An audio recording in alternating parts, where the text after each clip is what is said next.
नमस्कार। आज हम शेखर जोशी के द्वारा रचित कहानी गलता लोहा का अध्ययन करेंगे।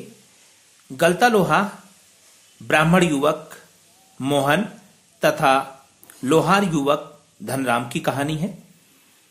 मोहन शहर से गांव आया हुआ है और अपने खेतों की घास को काटने के लिए हंसुआ लेकर वो खेतों पर जाने के लिए निकला है। तभी उसके पिता वंशीधर उससे कहते हैं कि अब पंडिताई का काम मुझसे नहीं होता है, इस काम को तुम संभाल लो। लेकिन मोहन को इस कार्य में बिल्कुल भी रुचि नहीं है और वो अपने पिता की बात को अनसुनी करके खेतों की ओर चल पड़ता है। रास्ते में वो धनराम की दुकान पर हंसुए पर धार लगवाने के लिए पहुंच जाता है और धनराम, जो कि उसके बचपन का दोस्त है, मोहन से मिलकर बड़ा खुश होता है और दोनों अपनी बचपन की यादों में पहुंच जाते हैं। धनराम, जो कि कक्षा में मोहन के साथ ही पढ़ता था, मोहन ब्राह्मण का बेटा होने के कारण सभी शिक्षकों का चहेता भी था। मास्टर त्रिलोक सिंह मोहन को बहुत पसंद करते थे और मोहन पढ़ने लिखने में तेज होने के कारण कक्षा का मॉनिटर भी था। और मास्टर त्रिलोक सिंह अक्सर कहते थे, ये बच्चा बड़ा होकर एक दिन बहुत बड़ा आदमी बनेगा। ऐसे में धनराम, जो कि लोहार का बेटा था, उसको इसमें बिल्कुल भी संदेह नहीं था।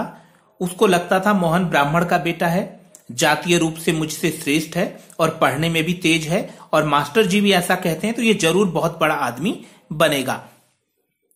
एक दिन मास्टर त्रिलोक सिंह ने धनराम से कहा कि आज तेरे को मैं 13 का पहाड़ा धनुआ याद करवाता हूं।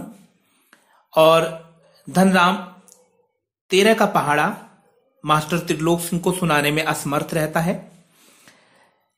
वैसे तो त्रिलोक सिंह बच्चों के बहुत ही मारते पीटते थे और मार पीट के ही उनको पढ़ना लिखना सिखाते थे।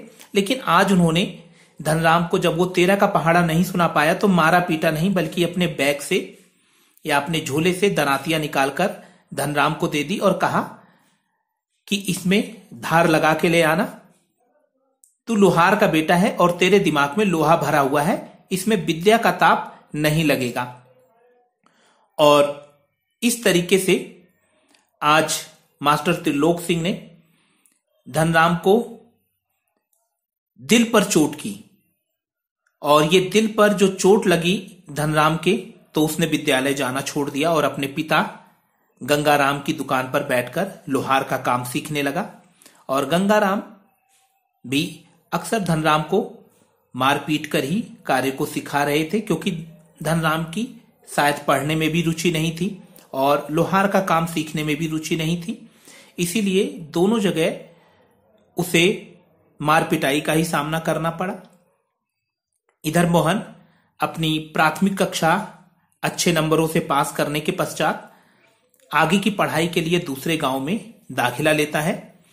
और इसी दौरान हम देखते हैं कि मोहन के पिताजी वंशीधर को भी उससे बहुत आशा हो गई है और उन्हें लगता है ये लड़का पढ़ लिख कर जरूर घर की गरीबी दूर करेगा।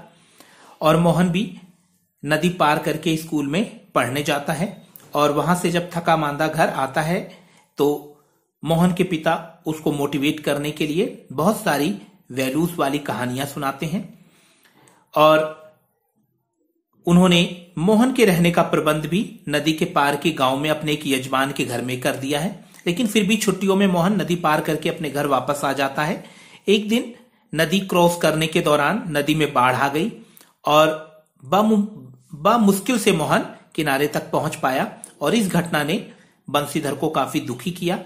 और बंशीधर ने अपने एक रिश्तेदार रमेश, जो कि लखनऊ में रहता था, उसके यहां मोहन को पढ़ने के लिए भेजा और रमेश ने भी आश्वासन दिया कि वो मोहन को पढ़ाएगा। लेकिन रमेश मोहन को अपने यहां जब लेकर आया तो उसने मोहन को अपने घरेलू कार्यों में लगा लिया और पढ़ाई लिखाई के प्रति उसके अंदर अरुचि की भावना को भरने लगा कि पढ़ाई लिखाई से कुछ नहीं होता है। और मोहन धीरे धीरे मोहल्ले की जितनी भी आंटियां थी उनके घरेलू काम को करने लगा और पढ़ाई लिखाई से उसका मोह भी भंग होता गया, क्योंकि घर में वैसा वातावरण नहीं था। और साथ ही साथ गांव का एक कुशाग्र पढ़ने लिखने में तेज युवक आज शहर में आने के बाद वो एक निम्न दर्जे का छात्र रह गया है। और ऐसे में उसको ITI करवा दी रमेश ने, ताकि वो अपने पैरों पर खड़ा हो सके। जब भी कोई गांव में मोहन के पिताजी से पूछता है कि मोहन शहर में क्या करता है, तो वंशीधर झूठ बोलते हैं कि वो शहर में एक बड़ा आदमी है।